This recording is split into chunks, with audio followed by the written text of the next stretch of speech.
Basketball is very good. Oh, it's NBA group chat and the spirit is in the building. Woo!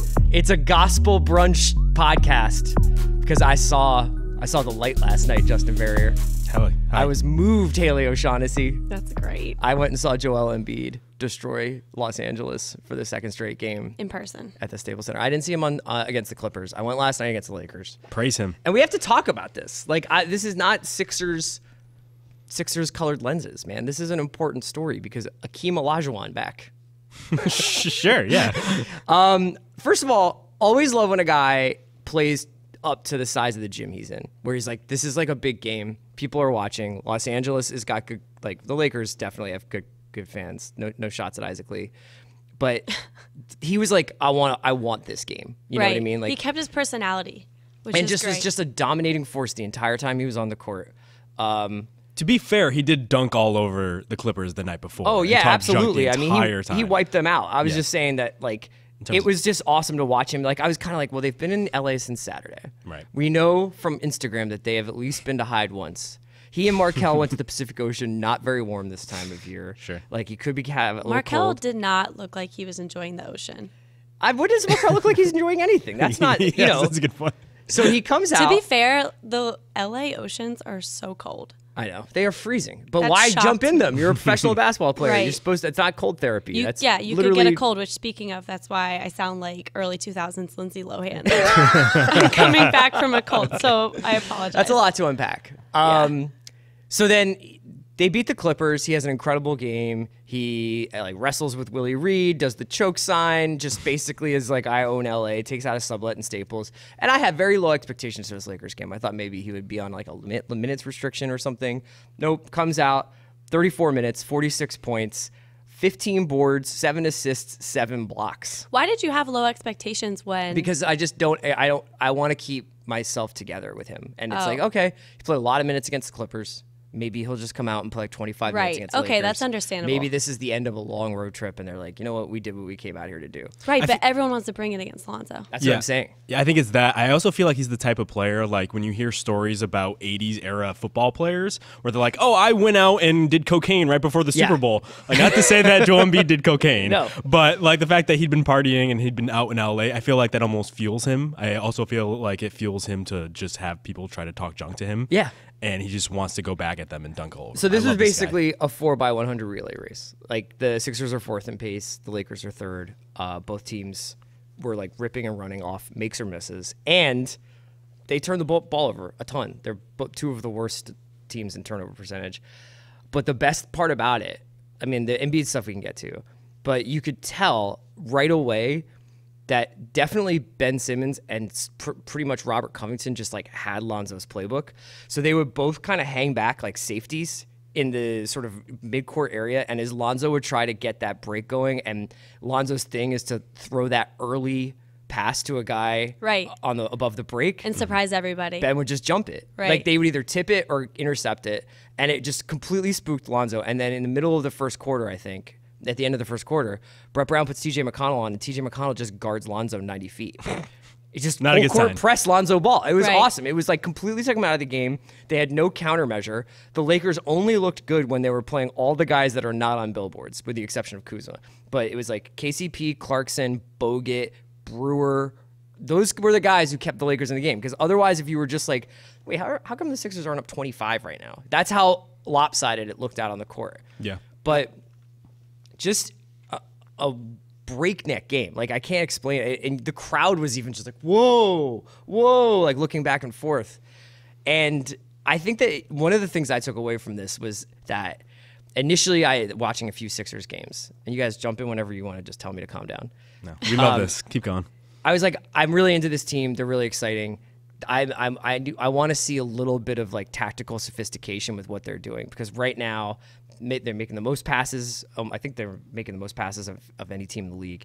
They're whipping the ball around. They're moving it well, but I'm not sure, like, the Ben not being able to shoot thing makes watching basketball feel awkward, because everything you're expecting to happen doesn't happen. You're like, oh, right. So he's got 8 feet of space here. You should nail this. Nope. Like, he's either like go in and do a hook shot, or he's going to throw a no-look whip pass to JJ Redick in the corner from like 22 feet away. Right. JJ and Covington are like their saving grace. Yeah. there. Yeah. I think I've been encouraged over the past few games. I went to the game on Monday, and although they're a young team, this should like theoretically be a clash of two of the youngest like up and coming teams in the NBA, but the Sixers don't play like that. There's like a level of sophistication that they have, and I think, well, for one thing is that the rookies are also old. But even Ben Simmons, for his first year in the league, like he just plays with a level of poise that's like, I don't want to just overshoot this, but it's LeBron-esque. Yeah. He just has like the body control, he has the court vision, and he has the ability to like know when to use his strength versus when to like kind of get around guys. It's like, it's really exciting to watch. He also, initially in the first few games of the season, there was a little bit of troll concerning going on about how Ben and Embiid were taking up some similar areas of the court, where like Embiid really liked to stand at the top of the key and play like the Garnett role, and Ben also sort of liked to stand at the top of the key and play floor general. That's taking care of itself. And I was initially I was kind of like traditionalist, like why is this behemoth standing at the top of the key? He's the only. It's like obviously the inefficiency would be to put him down on these smaller guys, but now I really like this Garnett role for him because it keeps him super engaged in all the sets for the first 3.5 quarters of the game, and I think it kind of maybe saves his body a little bit to go low at the end of the game and basically be the closer. Yeah. Because at the end of the game, they would just dump it into him, and they were playing Randall on him one-on-one, which was basically like go jump off a cliff. And then when they did try to start doubling, he just moves the ball right out of there. Yeah. He just Right. gets it right out of there. So it's not only just Embiid's individual accomplishment, the fact that he says he's only at 69% healthy. Very nice. Nice. It's the fact that like they seem to be getting better. Did he really say that? Jesus. Yeah, he said, I think I'm only 50% healthy. Oh and my then God, he was I like, love him so actually much. 69. And then he looked at the camera. He's the only one that could pull that off, and we're not just like rolling our eyes out. Did he wink or anything, or just? I mean, deadpan? everything he does is wink. I would say that the coolest thing that happened, though, was like was sitting in the Lakers. I was as a civilian last night. I didn't go as media, and I wanted to be able to cheer. And watching Lakers fans turn on Luke Walton because he wasn't doubling Embiid, and just like watching like the Sixers bring the ball up the court, and they'd be like, "Double him! What are you doing?" Yeah. And it was just like, wow, this guy can like turn a gym against a coach. Yeah, Julius Randle was on him way too often. Yeah. It does speak to like his versatility. That, well, for one, it speaks to the Lakers' overcommitment to small ball, where it's like they don't have enough big guys, and it's just like, who do you throw on Embiid? The only guy who gave Embiid problems last night was Bogut. Yeah, because I think that's the way to do it, especially because Embiid hasn't been doing well from three. Yeah. Like I was watching him during that Clippers game, and John Gonzalez, who was sitting next to me, was just getting pissed the whole time because he does this ridiculous pump fake from the top of the key where no one is falling for it, Right. especially because he's not shooting well from three, and then he just keeps doing it. That's like all of his offense starts with that to a certain degree. But other than that, like you really need to put a big body on him, or he's gonna just stomp you. Yeah. I mean, it's just the only guy, like I said, the only guy giving problems was Bogut. Where do you expect them to be in the East? I think that there's going to be some regression in terms of, first of all, like they'll just have injuries. I mean, they'll just have that right now. They have like a pretty tight rotation. Right. They They are a little shallow. I don't think Covington can continue to shoot at this clip. Although, like, shout out to Robert Covington getting paid, but also like on a really good deal for the Sixers, frankly. You know, I mean, like they rely a lot on JJ and his outside shooting to stretch the floor because from the perimeter, you know, Ben is not a threat. But this group that they have can beat almost anyone on any given night, and that's really exciting. It's the first time that's been that way in a very long time, since like before the Doug Collins years, to feel like every night you have a shot against any team. So it's really cool. As far as the Lakers go, let's talk a little. I'm not even here to be like, let's get Lonzo Ball in this pod for SEO purposes. But are we concerned? He's just kind of fallen in the back of my mind. Yeah. I feel like he hasn't. And Luke's mind, because he got benched. Right. Yeah. Well, but that's necessary right now. They can't play their young guys in games like that in Well, the end. I would argue that they should be playing him through all that. Like, Right. trial Because by they're gonna lose fire. anyway. Right. Yeah, just trial by fire this. Just like make sure he knows like how to play through these sort of things. I was encouraged early in the season despite the poor shooting, just because when you watch him, especially up close, you see how he gets everybody involved. I was like the last person on this hill. I have since died on this hill myself because he just can't shoot. Like, it really just throws off everything he does because he also doesn't have the dribbling ability and the handle to kind of get by guys. Yeah. Right. So he really doesn't provide much on offense other than passing the ball. Or even like the ferocity to get to the rim. No. Yeah, he's very passive. Right. He is. I could see him being good against teams that like sag back or play compact defenses, and he's good at unlocking defenses with like sees passes that other people don't see. He starts breaks where there aren't any breaks happening. But for a team that's playing like they've all been snorting Ritalin for 3 days, like he's just not going to be. He can't play with a team that's that aggressive with him. And I felt like, like I don't want to be, this is hypocritical because I'm like, Markelle doesn't have the yips. It's, he hasn't even played. But like Lonzo was shooting like he had the yips. His shot looked very, very, very bad. Yeah, and when you just said like, yeah, he can't shoot. It's not that he's making like, 4 a game.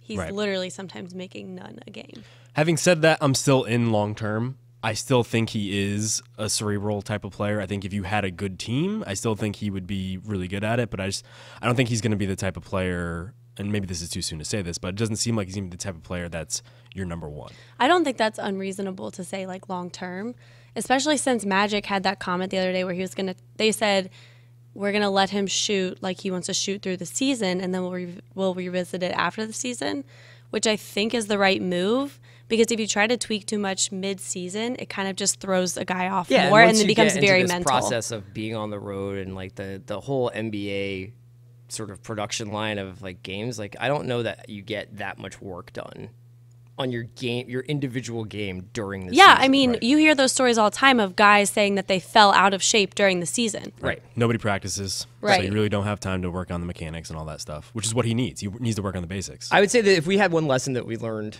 and tell me if you guys agree with this, from the first few weeks of the season, it's that I think because we got so hyped on this rookie class, and because we have seen guys like Towns come in and just completely impact the league and change the fortunes of a team, we're kind of like, okay, like rookies can come in right away. But for the most part, the NFL recently has started just bringing rookie quarterbacks in and playing them right away. But it's traditionally like accepted for there to be an apprenticeship period, and in the NFL and in the NBA too. Like, I remember there's been plenty of situations where Draymond Green really only started playing because somebody got hurt. You know what I mean? Like, it's not like you bring Draymond in. Tony you're like, Romo. This is what we think he should be doing.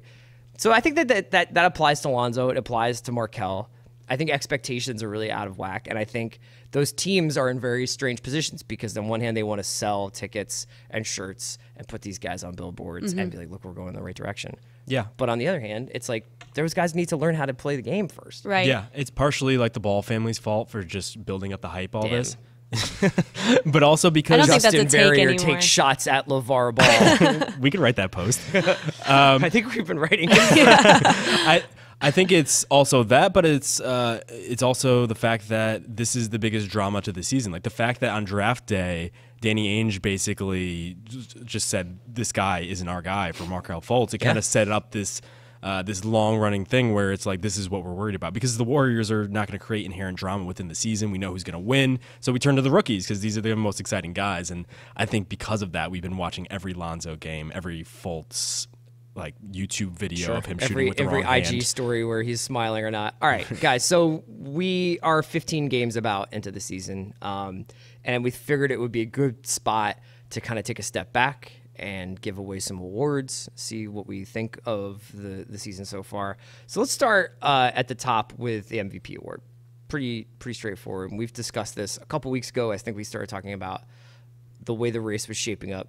I guess I know that some traditionalists get annoyed if MVP discussions happen anytime before April or something, but we can just call this of the month. Of the month, right? We're one Player month of the into the month. season. Okay, So- we're not saying that because my answer is kind of, I think, not sustainable. Well, let's find Love out. I was wondering if this might be a unanimous decision by our board. Let's say it on 3, 1, 2, 3. Kristaps. Ooh. Wait, who did you say? Kyrie. Yeah, Oh we no, I said Porzingis. Yeah, we both said Porzingis. Kyrie. Yeah, it pains me. Hurts deep down. Did you miss Danny Chow putting in our Slack earlier that his stats are I did not not that miss impressive? that. In fact, I was holding on to that like with deep. I also did not miss that you were like, I disagree.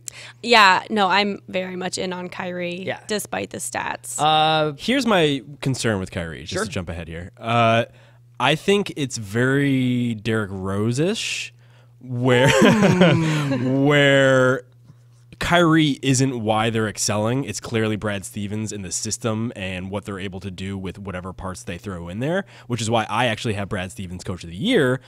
But I think Kyrie, in the same way Isaiah Thomas was kind of the bullet, whereas like the gun is what actually is the power behind it. Sure. Is the apparatus. I get it. And he's just like the means by which they're like winning games because he's the one who's scoring. Granted, a very talented means, but I see what you're saying. Sure.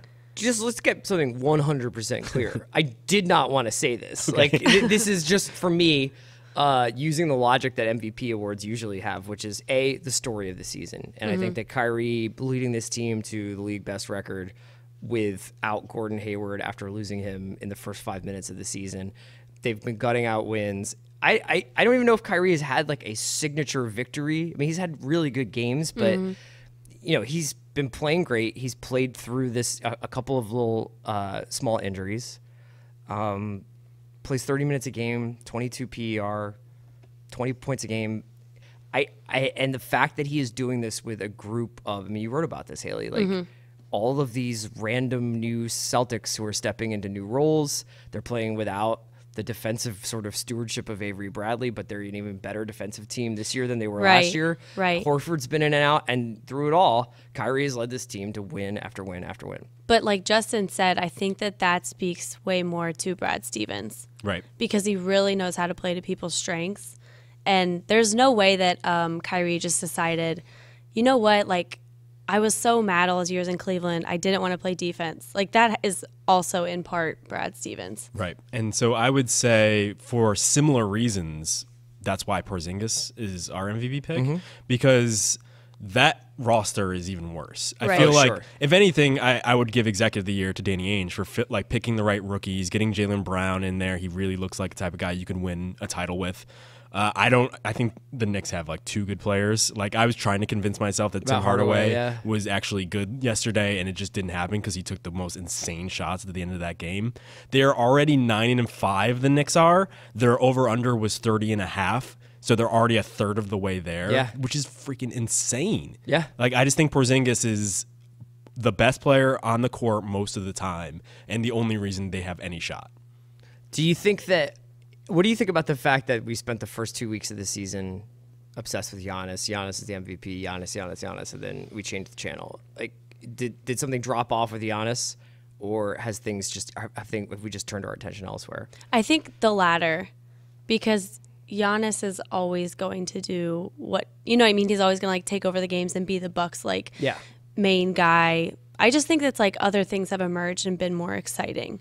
Even like I put this as second place for MVP, but like angry, vengeful LeBron has been very entertaining. And I think that he is like slightly embarrassed by what happened in the middle of the first month.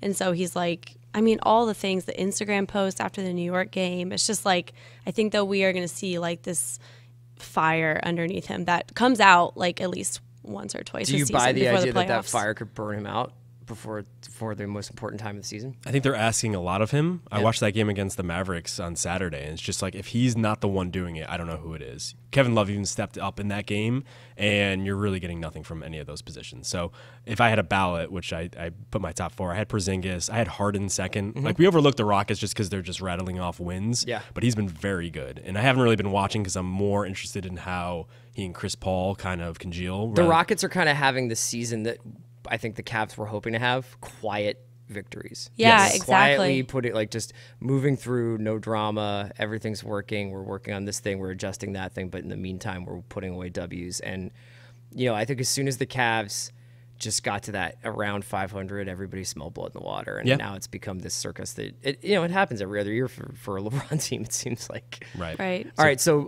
Kyrie, Kristaps. I think we are unanimous in rookie.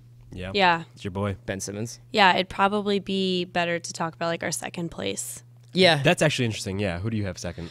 I kind of have a tie between Dennis Smith Jr. and Donovan Mitchell. Interesting. It's hard for me to put Donovan Mitchell like a solid to second. see him with truthful eyes. Because Louisville's own. yeah. Well, but also like we can't ignore that like his shooting has not been great. although he has been asked to fill the cup a Right, lot. right. And I think that as the season goes on, or maybe, next season, we'll see that all this repetition has really helped him. But it's hard for me to put a guy shooting like that in second place. But also he has games where it's like he just lights it up. It's interesting.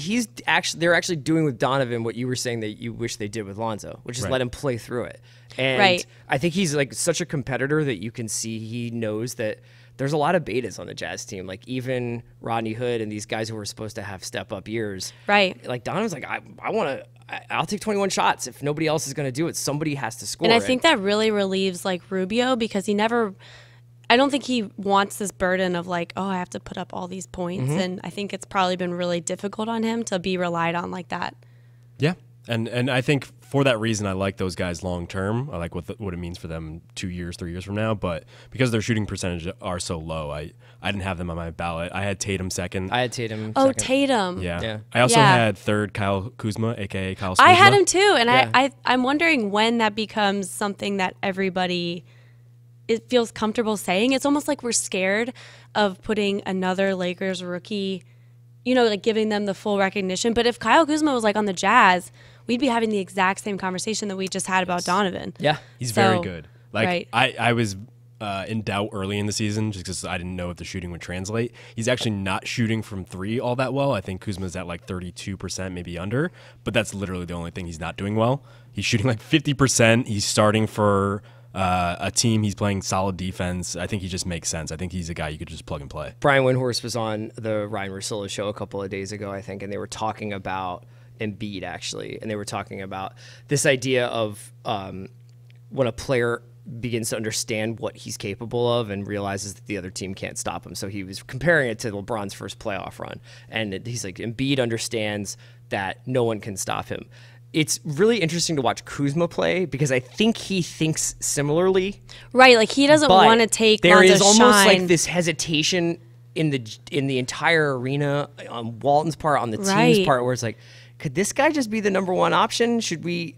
There's a real hesitation. He almost had the dunk of the year on Embiid last night, and if it had gone down, we would be having a completely different conversation. Embiid's today. facial expression after that was like, that could have been bad, Yes. which was amazing. But what you're saying is just, it speaks to just the labels we put on Yeah. guys based on where they're picked. Like, how many chances did Anthony Bennett get simply because he was the number one overall Exactly. pick? Right. And if Exactly. Kuzma had gotten cold, had started cold in the beginning of the season, people would have been like, that was just summer league. That was just preseason. This I kid expected is that, yeah. a Lakers. Shout local out Megan myth. Schuster, by the way, who Stuck with him. literally the first possession Kuzma had in summer league was like, that's the guy. Wow. Yeah. Oh, that's Shout early. out Schuster. All right. So I think are we all in Wait, agreement? I just want to Oh, yeah, say, sure. I forgot about Tatum because I actually forgot he was a rookie. He All has right. been playing great. He's Yes. having also Him and the Jalen the are- classic rookie of the year season. Where it's Right. like just already solid. Right. Yeah. Right. He's a vet. Yeah. But yeah, I mean, That is kinda cliche of me. Are you into Tatum's season so far? Yes. I love him and Jalen together. Yeah. That's a great duo. I think we all have the same coach of the year. Yeah. Yeah, Brad. Yeah. Although I will say, Pop being able to put together like a decent team with what they have on the court right now is insane. Like LaMarcus Aldridge was trade bait, and we thought he couldn't fit in there 4 months ago, and now he's I think like top 15 in PER. He's like a legitimate first option for that Yeah. team while Kawhi's out. So he deserves some love. I have another shout out for Coach of the Year. Okay. The combined 19-9 of Stan Van Gundy and Tom Thibodeau, who we threw under the bus a couple weeks ago, saying the league had passed them by. So That's true. Detroit and Minnesota both being good. Minnesota, I think we hoped Shaky and good, expected yeah. they would be good. Detroit is a bit of a surprise. Yeah, and- 100%. And it's pretty fascinating just to see Stan Van Gundy turn Luke Kennard into an NBA player like immediately. Right. I also think that Hornacek deserves some praise. Absolutely. Yeah. It's not LeBron agrees with you. necessarily Yeah. exactly. I loved that quote LeBron was saying after the game, which is so funny because there's this thing where now we just ask LeBron what he thinks about everything, even when it's not related to him. And he said after they played New York, I think Jeff Hornacek is finally, with the release of the old fella, he's finally allowed to implement what he wants to do on the team, which is obviously like Phil Jackson and the triangle. And then Kristaps said the exact same thing. And yes, their offense looks much, much smoother and better. than it did last year, which was just like confusing. You Yeah. know, everyone looked confused. LeBron So- takes any chance he can to throw shade at Phil Jackson. Was that kind of Yeah. Yeah. Yeah. Although him going at Ntilikina, I really didn't appreciate. I know. I didn't just like that. Kind of a jerk move. I think I agree with you, but I also appreciate the fact that LeBron understands drama. Yes, And that- he's TNT. He could have just been like my bad little guy and run past him, but it's the Garden. Like, do something crazy. Yes. You know, That's like true. make it dramatic. That's true. Speaking of Ntilikina, he is my biggest surprise of the year. Wow. I did not ever see him play basketball before this NBA season. Didn't really know who he was. Thought it was just. I mean, I had no doubt that he would be eventually fine, but it's very rare that a rookie is praised so passionately for his defense. I love it. And it's just been such a surprise to watch him out there. And now all these, like, they're the Knicks Film School Twitter account just putting together defensive montages of Frank Ntilikina on a nightly basis. So that's my biggest surprise of the year. Haley, what's yours? I would reiterate what you said earlier and say the Pistons. Yeah. Because I think that a lot of people were really low on them after what happened last year. Because it's like, yeah, they started off with Reggie injured, but then when he came back, it kind of got worse. So I think that people were like, even when he's healthy, it's not going to be great. But I think that we all knew going into the season, everything had to fall right for them. You know, Drummond had to be better. Reggie had to be, you know, more selfless. And their outside shooting had to work, or at least they had to take a lot more shots, like traditional Stan Van Gundy offense. And they're second in the East. So hopefully that continues. Yeah. Hopefully. I had them second on my ballot. I had Aldridge third, and I had the Magic first. We got into. Aldridge. Yeah, we had. Aldridge is another Aldridge, case like Giannis. right. Of the first week or two, we were obsessed with Aldridge's renaissance, and then we all got bored and watched Right. something It else. feels like 2 years ago. Yeah. Already. This is what happens with peak NBA TV. Everybody's moving on to the next thing. So Aldridge is number one. I had Aldridge third. I had the third. Magic one simply because I debated between them and the Pistons, but I think the Magic, I didn't see that coming at all. Whereas like the Pistons have at least had some success, and they have Drummond, so it's like splitting hairs basically. For biggest disappointment of the year, I went with Markelle and Lonzo having slow starts, because I Right. think we had so much hope and we That's were big of you. positing them. I mean, that's the Fultz thing. No matter what the reasons behind it, is tough. I don't think it's. I also, we haven't had really like an update in a while about what's going on. You know, it seems like the indefinite. They weren't kidding about the indefinite part. He's with the team. He seems to be enjoying himself. I caught him laughing a bunch of times last night, but That's great. the I number one and genuinely- number that two genuinely picks makes me struggling happy. like this is sad. Yeah. Yeah. Mine is so those are huge bummers, but mine is someone who was absolutely supposed to be way, I think, better than he was the last two seasons, which is a high bar, and that's Karl Anthony Towns. Last night against the Spurs, he did have a big game, and it was his birthday, so happy belated. Shouts to Scorpios. Yeah, shouts to Scorpios. But he should be having a bigger year. Like, don't get me wrong, he's still averaging 21 points on a team with Jimmy Butler and Andrew Wiggins, but I think that there were much higher expectations for him, and I think that he should be in the conversation that we're having about Porzingis, that we're having about Giannis. And it's interesting because we praise those two so much for how exciting their offense is, but the big problem with Cat is still his defense. Can we go off script a little bit here? Sure. Is Cat on the Wolves and the way that the Thunder played, obviously better without Melo, but just in general, like the sort of problems that they've had in the beginning of the season, super team backlash? Not that there's only one ball, but that even just philosophically, there is a hierarchy to basketball lineups and to basketball teams that doesn't support true big threes. That Right. There needs to be a Bosh. There needs to be the Bosh, yeah. And even in that case, there needs to be a Wade, which is, I think Butler is really playing a really good Wade role Right, this year. and Butler's like, look, I can pass. That's fine. Wiggins And I like to never play defense. And Butler, you feel like, really is winning is the most important thing to Butler. Absolutely. And if Wiggins takes the winning shot, as long as it goes in, it's fine. Yeah. But I wonder whether or not the big threeification is going to be a short-lived trend. I think even last year, Wiggins and Carl might have both thought that they were like the number one option. This year, it's much more imperative that that's cleared up. Yeah, I wonder if this is a case of where we are in the season too. Like, obviously teams that have an established hierarchy are going to be able to put things together quicker. Whereas it took the big three Heat, that entire season just to really kind of come together to figure out who plays where and like when someone goes when.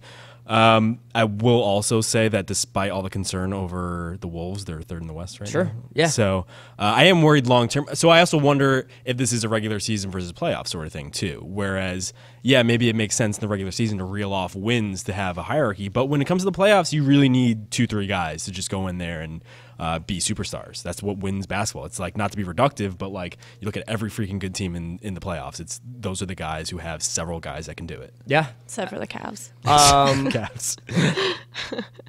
Disappointment. Yeah. For me, Kyrie Irving, simply because every time he opens his mouth, it's a giant disappointment to the entire world. It's good. I'm also a little concerned now about my Charlotte Hornets. I think they're 5-8 right now. Okay. I'm pretty. God, the What's the quietest team problem in the there? NBA. I just don't think they have good players. Jeremy Lamb came back down to earth. Like Dwight Howard definitely fell back to earth very quickly. Like even when they were playing well, like his shooting numbers weren't as good as they should have been, and I was like, oh, that's not a good sign. It wasn't a good sign when he showed up at preseason with weird like contact lenses in too. And like Nick Batum is back, so he's really the only guy that can dig them out of this. But I think they might end up at best kind of like bottom playoff team. Okay. Very quickly, let's do the Tony Allen Memorial Good Guy Award, a.k.a. the low-key dude you're in on either because of how he plays or his social media. Mine's Jonathan Simmons. Okay. Oh. Super energy guy. So it just came out that he told reporters that LeBron James called him over the summer and was like, dude, play with me. And he was like, no, because I want to beat you. And now he's playing on this team where he's on the bench. Yeah. You know what I mean? He started like one game, but he's not like bitter about it. He comes in, he's a super good energy guy, not afraid to drive to the rim, will literally go against any huge guy in the league. I just love it. Yeah, he's I one buy of their 100%. He's one of their 5 most important players on that team. Yeah. Which is cool to see. He comes in, he definitely brings them something. Mine is Enes Kanter, easy one. Like this dude showed up like 5 days ago and he's already standing up for his boy. It's like if like, family in all caps. Right. It's just like, as if like someone at Sweet Green tried to step to me and Danny Chow was like, no, get away from him. So Danny is Enes Kanter. Yeah. Don't go near his Kale Caesar. Okay. I have to go with a slightly less charming, I think inherently charming person, but Eric Bledsoe, because I'm really happy for him 4 straight with the Bucks since he joined the team. 4 wins in a row, to go from where he was exiled from the Suns, tweeting from the salon, getting indefinitely kicked off the team by Ryan McDonough, but then traded to a great situation for him in Milwaukee and immediately making an impact. And I love watching Eric Bledsoe play. I think he's had like a lot of really tough breaks in his career with injuries, and I don't know that he's ever been in the really.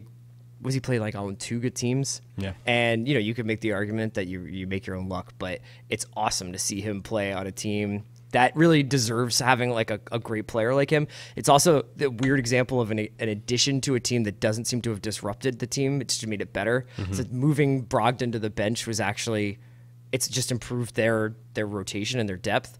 So shout out to Eric Gordon for having a second act. Bledsoe. Eric Bledsoe, sorry. Did I say Eric Gordon the whole time? No, just one. Okay. Just the last time. Sometimes I do get Eric Bledsoe and Eric Gordon confused, but That's I meant okay. Bledsoe. I slip up Paul Millsap and Al Horford like 3 times a day. It's a little different. We're going to take a quick break to hear from our sponsors, and then we're going to talk to Kevin Clark a little bit about the Orlando Magic, but we'll be back to play Guess the Narrative with the Warriors and the Celtics game tonight. Uh-oh, it's Magic. Little Rick Ocasek to get this started with you, Kevin Clark, because we wanted you to come on to NBA Group Chat and talk a little bit about the Orlando Magic. Elfrid Payton's team. So I was redoing the NBA 50. So Drexler's off. Aaron Gordon's in. Yeah. George Mikan's definitely out. We're going to put Jonathan Simmons in. Where's And Vooch? then, Vooch is going to replace Nate Thurman. And so those are the only changes that have been made. Jury's still out on LeBron and all those guys. I think the funniest thing you've said on Slack since we started working together, I mean, you've said incredible things to me in person, but on Slack, the funniest thing you've said is when Kristaps didn't play against the Magic and you responded to that news with Aaron Gordon flu game. Yeah.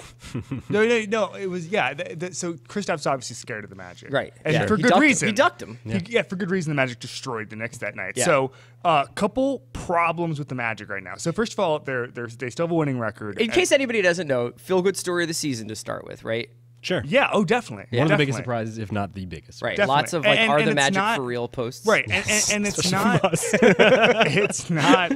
It's not just the Magic are good. It's the individual improvement. Like Aaron Gordon. Terry Stotts was saying this yesterday. The Atlanta Sentinel wrote about it. Terry Stotts said he's never seen improvement like Aaron Gordon, where you're a 29% three-point shooter, and then all of a sudden you're hitting 50% of them. And maybe it's just a small sample size, but like the stroke is good. He's hitting dagger threes. Like he has the confidence. And so, I mean, I kind of believe, like, if Aaron Gordon's not going to shoot 50% threes over the entire season, but if he becomes a reliable three-point shooter after being really bad for his first 3 seasons, I kind of agree with Terry Stotts. Like, who's better? So are you low-key making the case that he should be the small forward of this team?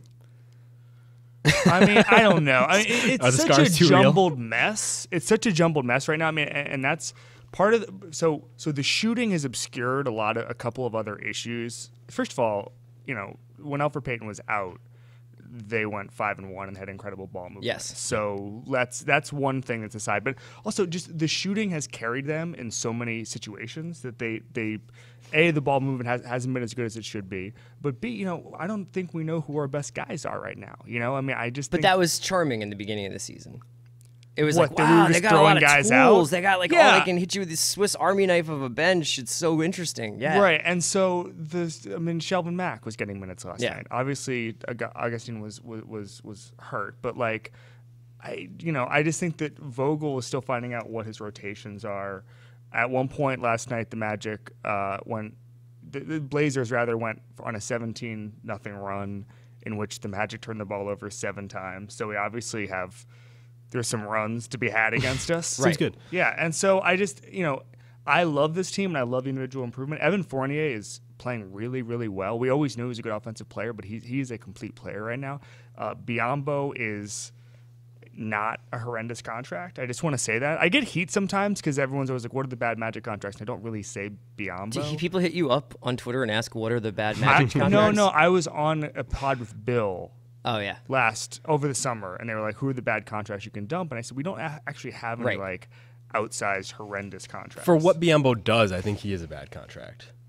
If he's not starting, he's a bad contract because he's getting paid like a starter. I think in a vacuum, it isn't a bad contract, but within the context It's of also what in he terms of actually roster does. construction. It doesn't make any sense. Especially when you have many. Well, no, when I you have just think Isaac too, coming back. Isaac's been hurt. Isaac is hurt currently, Right? So but I think if you want him to ascend to that kind of 4 or 5 hybrid role and not necessarily have another big. No, I know that, but I do think just checking.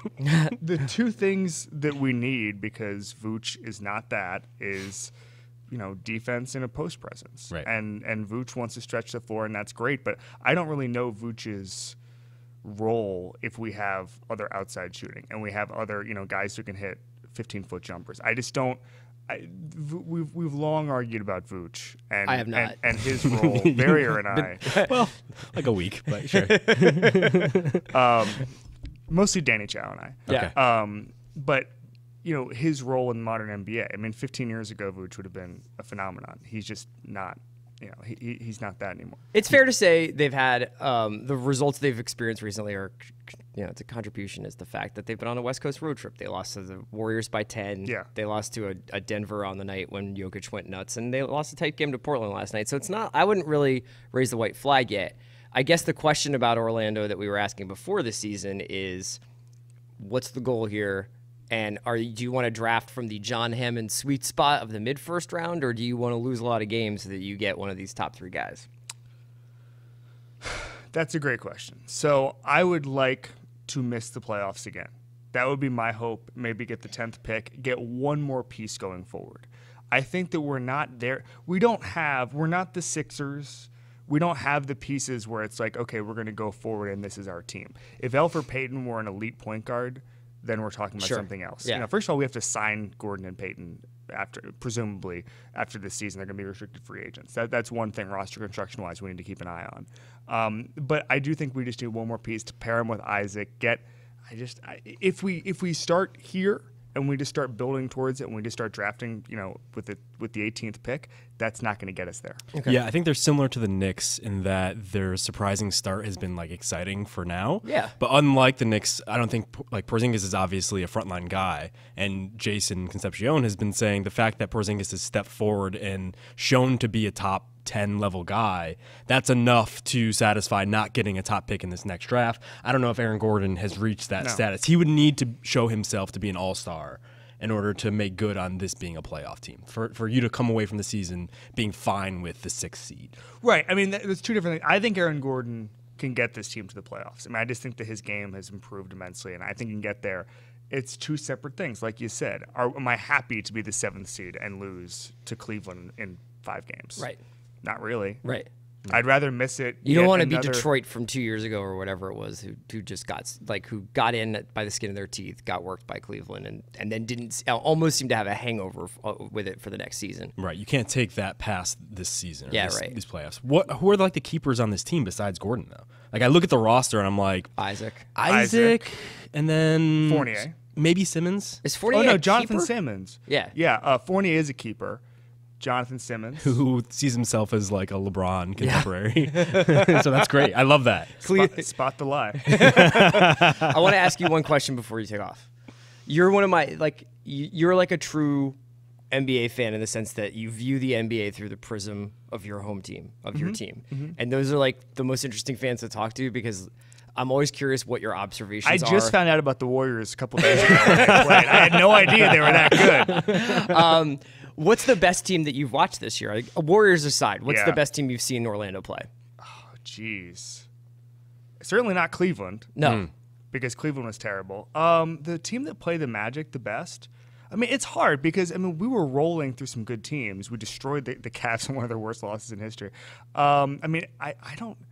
The Celtics game. The Celtics game, yeah. Yeah. I mean, I was just talking with Bill the other day. I mean, the Gordon Hayward injury is a basketball tragedy, and it bums me out, even as someone who is just very parochial and territorial about my team. I don't think you can get a raise just for saying that. Okay, cut this whole thing. I'm sorry. The whole reason I showed up was to try to do that. No, it's just the Magic have been such a weird team, and when you hit threes, that's sort of what happens. Yeah. Is that you can beat good teams, so you can't really tell who's good. I mean, the Blazers impressed me yesterday a lot.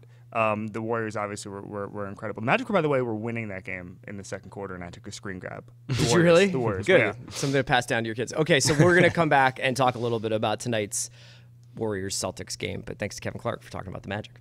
Okay, thank you to Kevin Clark for that incredible Orlando Magic insight. I know that I feel smarter. Justin? Yes, I know so much about Orlando now. I feel a little sadder, honestly, just hearing it. A little sadder. Yeah. Game of the year tonight? The year, sure. Sure, so far? Yeah, right? so far. Yeah. No, the entire rest of the season. Well, nothing will add up to Here's the thing I hate about the Warriors. They don't give us games of the year. the thing. They do them in the Western Conference Finals and the finals. They have great, the Memphis game from a few years ago when they got the record was awesome.